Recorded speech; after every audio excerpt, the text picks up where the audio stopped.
नमस्कार दोस्तों, मैं वीके सर आपके अपने YouTube channel qualify with VK sir में आपका स्वागत करता हूं। दोस्तों, मैं आज अपने ऑनलाइन क्लास की जो वीडियो है, आज वीडियो का मैं 8वां पार्ट डालूंगा। मैंने उसके पहले जो पार्ट डाले हैं, पहले मैंने ध्वनि का डाला था, फिर भाषा की इकाई डाला, फिर मैं वर्णमाला के बारे में पढ़ाया। मैंने वर्णमाला का 5वां पार्ट डाला है। वर्णमाला से जितना क्वेश्चन बनता है, एक एक क्वेश्चन को मैंने उसमें अक्षरता पढ़ाया है। ठीक है, आज बारी है मैं समाज के बारे में पढ़ाऊंगा। ठीक है, आप ध्यान से देखते रहिए। केवल 20 मिनट क्लास में समाज को मैं आपको बता रहा हूं, बोलना सिखा दूंगा। आप जो है समाज में क्या चीज है, समाज भूल जाएंगे। समाज मतलब कुछ होता है व्याकरण में। ठीक है, बस देखते रहिए ध्यान से बस। ठीक है, देखिए समास। समास तो समाज के अगर हम बांटेंगे समाज को, दो शब्दों से मिलकर बना है सम धन आस। समास दो शब्दों से मिलकर बना है सम धन आस।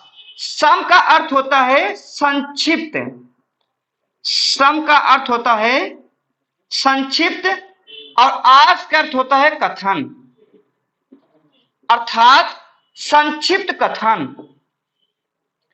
संक्षिप्त कथन, ठीक है। इसे हम संक्षिप्तीकरण भी कह सकते हैं। इसे हम संक्षिप्तीकरण भी कह सकते हैं। ठीक है, यहां तक हुआ। समास दो शब्दों से मिलकर बना है सम धन आस। सम का अर्थ होता है संक्षिप्त, आस का अर्थ होता है कथन, अर्थात संक्षिप्त कथन या संक्षिप्तीकरण। समाज में किसका संक्षिप्तीकरण होता है, बस यही सबका परिभाषा निकल आएगा। ठीक है, किसका संक्षिप्तीकरण होता है, शब्दों या पदों का। शब्दों या पदों का। ठीक है, अर्थात परिभाषा क्या बनेगी, देखिए परिभाषा क्या बनेगी।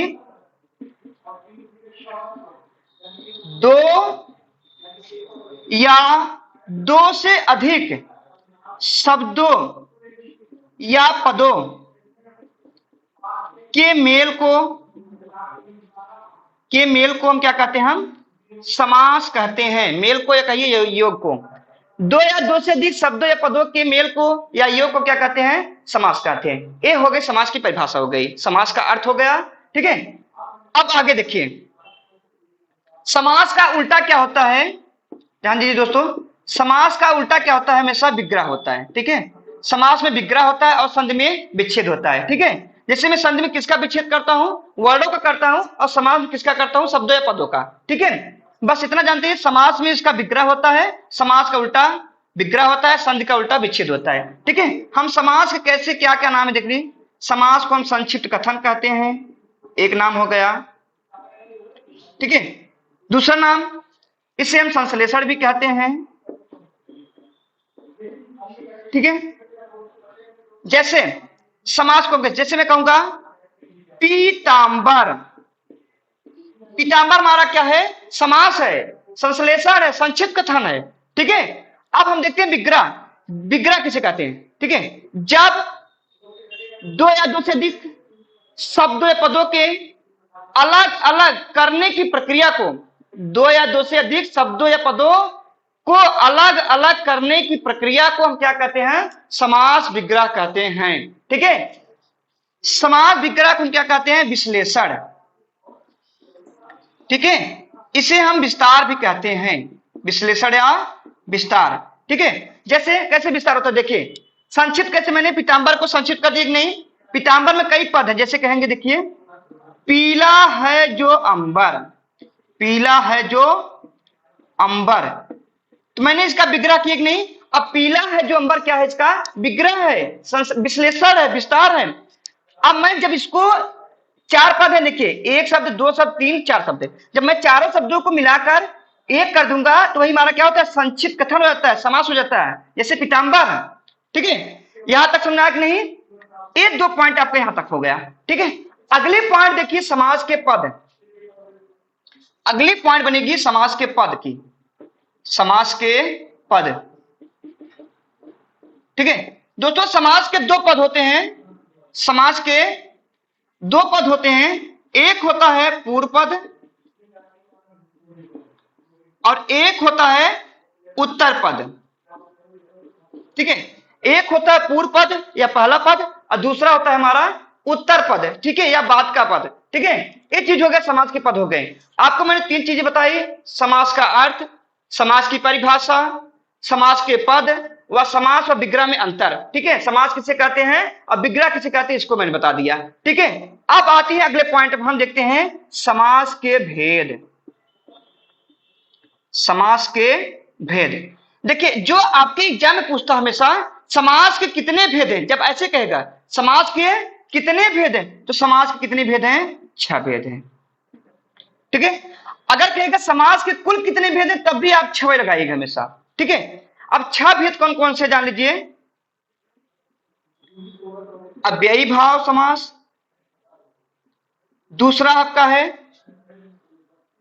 तत्पुरुष समास, तत्पुरुष समास, तीसरा आपका है कर्मधारय, चौथा आपका है द्विग समास, पांचवा है आपका द्वंद्व समास, और छठा आपका क्या है, बहुव्रीहि समास, ठीक है। एक समास के 6 भेद हो गए। लेकिन जब आपके एग्जाम में पूछ ले, कभी पूछ ले, मान लीजिए पूछा तो नहीं है, लेकिन अगर कभी पूछ ले समास के मुख्यतः कितने भेद हैं, तो समास के मुख्यतः अगर पूछ ले तो समास के मुख्यतः 4 भेद हैं। 4 कैसे हो जाता है, क्योंकि जो आपका कर्मधारय समास है और द्वंद्व समास, नहीं, कर्मधारय और द्विग समास, ये दोनों भेद आपके जब तत्पुरुष समास के अंतर्गत आ जाते हैं तो वहां पर 4 भेद हो जाता है, ठीक है, मुख्यतः, ठीक है। जब इनको अलग कर देंगे तो 6 भेद हो जाता है।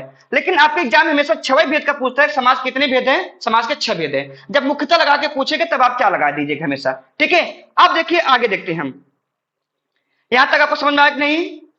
समास 2 शब्दों से मिलकर बना है, सम धन आस। सम का अर्थ होता है संक्षिप्त, आस का अर्थ होता है कथन, अर्थात संक्षिप्त कथन।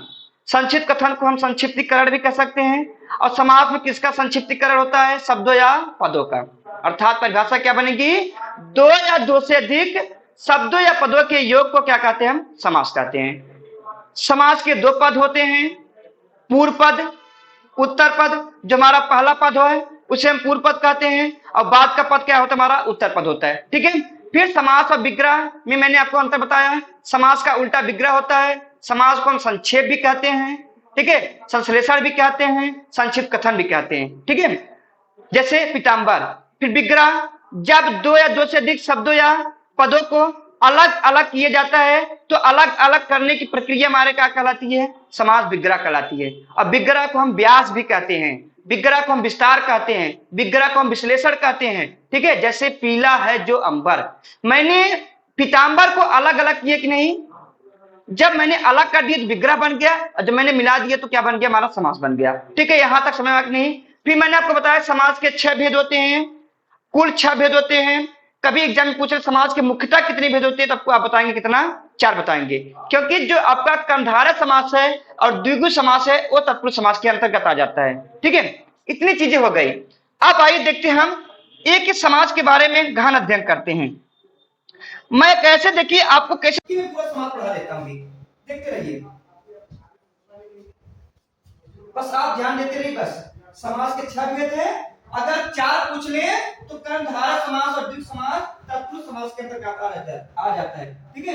ये चीजें हो गई आपके समास की बात। अब आइए देखते हैं एक ही समास के बारे में अध्ययन करते हैं। जैसे मैं कहूंगा पहला अव्ययी भाव समास, अव्ययी भाव समास, अव्ययी भाव समास।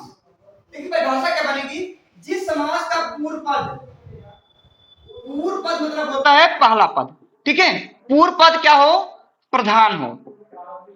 प्रधान मतलब समझते हैं, पूर्व पद क्या हो, समान, पूर्व पद का ज्यादा महत्व हो, या कहिए पूर्व पद हमारा क्या हो, अव्यय हो, ठीक है। क्या हो, अव्यय शब्द से जुड़े हो, उसे क्या कहते हैं हम, अव्ययी भाव समास कहते हैं। जिस समास का पहला पद प्रधान हो या अव्यय शब्द हो उसे क्या कहते हैं हम, अव्ययी भाव समास कहते हैं। लेकिन जान लीजिए दोस्तों, एक ट्रिक मैं आपको बताऊंगा अव्ययी भाव समास पहचाने की, ठीक है। ट्रिक देखिए, ट्रिक है बेनिया प्रथास।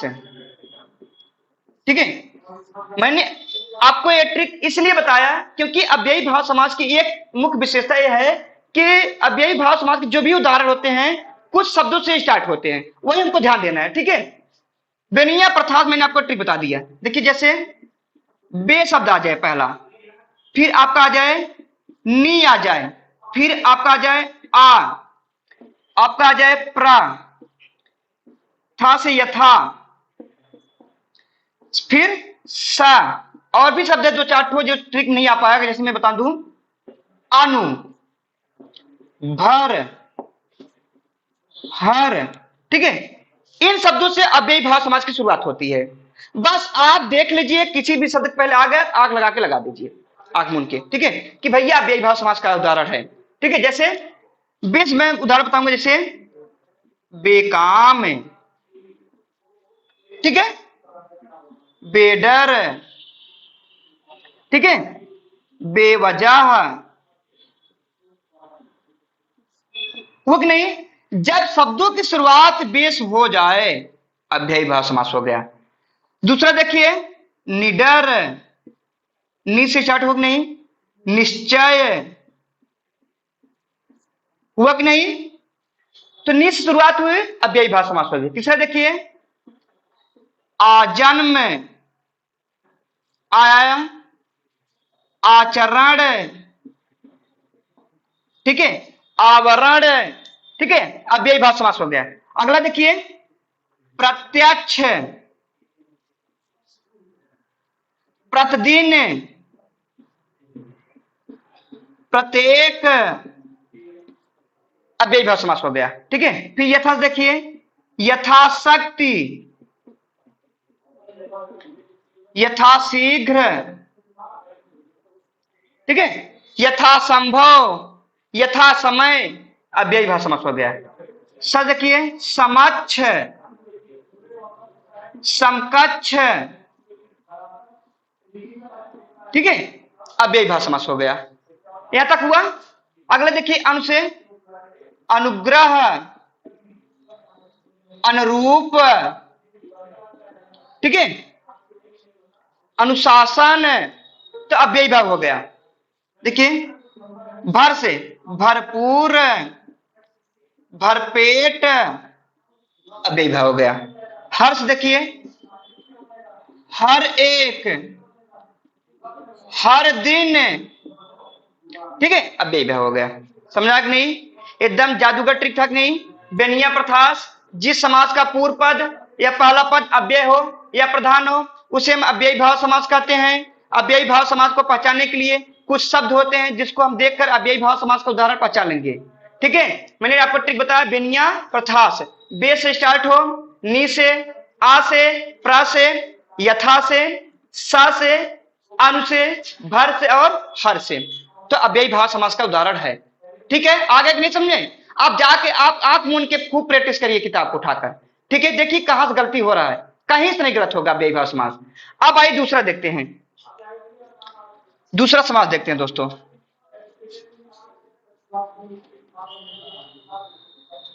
ठीक है, समझा कि नहीं अव्ययी भाव समास।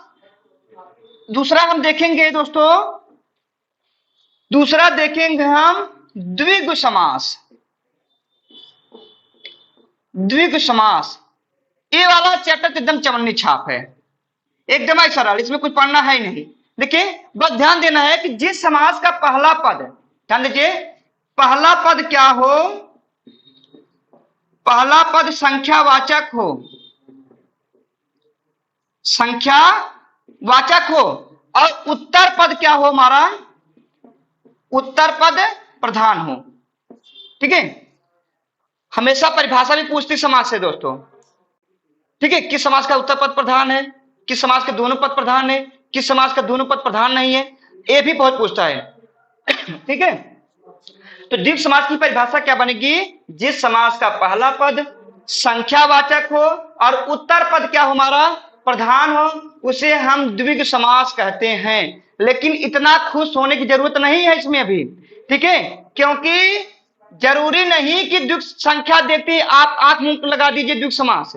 ठीक है, ऐसे बहुत उदाहरण हैं जो विशेष व्यक्ति के लिए बने हैं, जिनके नामों के आगे संख्या दे देता है, ठीक है, जिनको उपाधियां दी गई उसमें संख्या दिया गया है।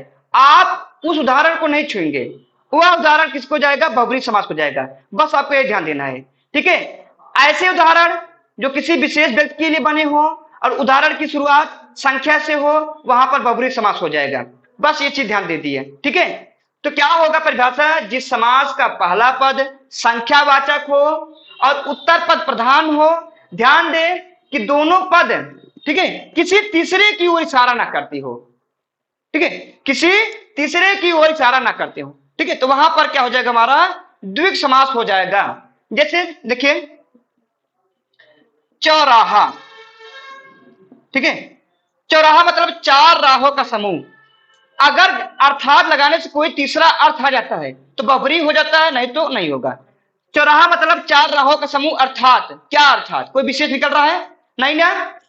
दूसरा देखिए तिराहा, तीन राहों का समूह, ठीक है, तिराहा तीन राहों का समूह। अगला देखिए नवरत्न, नौ रत्नों का समूह। अगला देखिए त्रिरत्न, त्रिरत्नों का समूह। अठन्नी, आठ आनों का समूह। चवन्नी, चार आनों का समूह। नवग्रह, नौ ग्रहों का समूह। त्रिफला, तीन फलों का समूह। पंचवटी, पांच कोटियों का समूह, ठीक है। तमाम उदाहरण है, ठीक है। इतना आप जानते रहिए कि जिस समाज की उदाहरण संख्या से हो, शुरुआत हो, और दूसरी चीज किसी तीसरे की ओर इशारा ना करती हो। बस अगर तीसरे की ओर इशारा करेंगे तो आपका बहुब्रीहि हो जाएगा, नहीं तो हमारा द्विग समास है। आगे के लेसन में समझ में आ गए होगा, ठीक है। अब आइए हम आखिरी जो है आखिरी देखते हैं, ठीक है, आखिरी समास देखते हैं। कर्मधारय समास एकदम सरल है, बहुत ज्यादा डरने की जरूरत नहीं है। कर्मधारय समास, ठीक है, जिस समास का पहला पद क्या हो? विशेषण हो, ठीक है। उत्तर पद प्रधान हो। जिस समास का पहला पद विशेषण हो, उत्तर पद क्या हमारा हो? प्रधान हो। और दूसरी चीज पूर्व पद, पहला पद को हम पूर्व पद कहते हैं ना, पूर्व पद उत्तर पद की विशेषता बतलाती हो। इसका यह मतलब है कि कर्मधारय समास में जो पद होते हैं, पूर्व पद उत्तर पद, ये दोनों पद एक दूसरे की विशेषता बतलाते हैं। अर्थात उसमें से दोनों पद में से कोई एक संज्ञा होगा और दूसरा विशेषण होगा, ठीक है।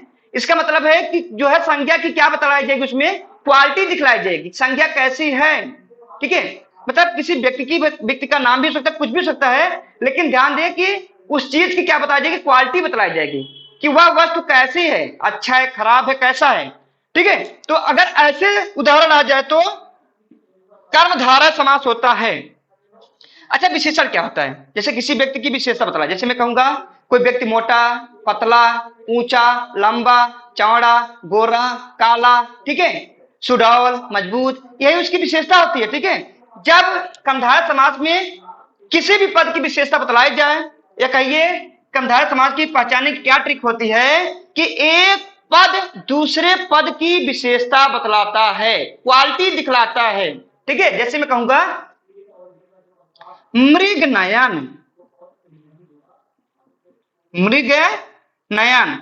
अच्छा, यहां पर क्या विशेषता बतलाई जाए? ठीक है, जैसे नयन मतलब नेत्र, आंख, ठीक है। अब आंख की विशेषता किससे बतलाई गई है? मृग के समान। जो मृग का मतलब हिरण, हिरण की आंख होती है, उसके समान इसकी विशेषता बतलाई गई है। दूसरा देखिए नीलांबर, नीलांबर। अब यहां देखिए अंबर संज्ञा हो गई, अंबर को क्या कहा गया है? नीला कहा गया है, कहा जा रहा है कि नीला अंबर, ठीक है। अंबर कैसा है? नीला है। तो विशेषता बता रहा है कि नहीं? क्वालिटी दिख रहा है कि नहीं? अगला देखिए महापुरुष, ठीक है। पुरुष कैसा है? महान है। तो पुरुष को क्या बतलाया गया है? महान बताया गया है, ठीक है। महाजन, ठीक है। महा मतलब होता है महान, जन मतलब होता है लोग, लोगों को क्या बताया गया है, महान। देखिए अगला, महात्मा, आत्मा को क्या बताया गया है, महान बताया गया है, ठीक है, महान आत्मा, ठीक है। जैसे लौह पुरुष, ठीक है, लौह पुरुष, पुरुष को किसके समान बताया गया है, लौह मतलब लोहे के समान बताया गया है। तो मैंने क्या बताया था कि एक पद दूसरे पद की क्या बतलाएगा, क्वालिटी बतलाएगा दोस्तों, ठीक है। मुझे उम्मीद है कि आप लोग को समझ में आ गया होगा, ठीक है, मैं आपको समझाने में सक्षम हुआ होगा, ठीक है। अब आइए देख दोस्तों, आज यहीं तक रहेगी समास, समास का अर्थ, परिभाषा, पद, समास और विग्रह में अंतर, समास के भेद तथा समास के भेद में अव्ययी भाव समास, द्विग समास, कर्मधारय समास। आज के लिए दोस्तों इतना ही। अगर क्लास अच्छी लगी हो दोस्तों, उसको लाइक करिए, सब्सक्राइब करिए और दोस्तों को शेयर करिए। धन्यवाद।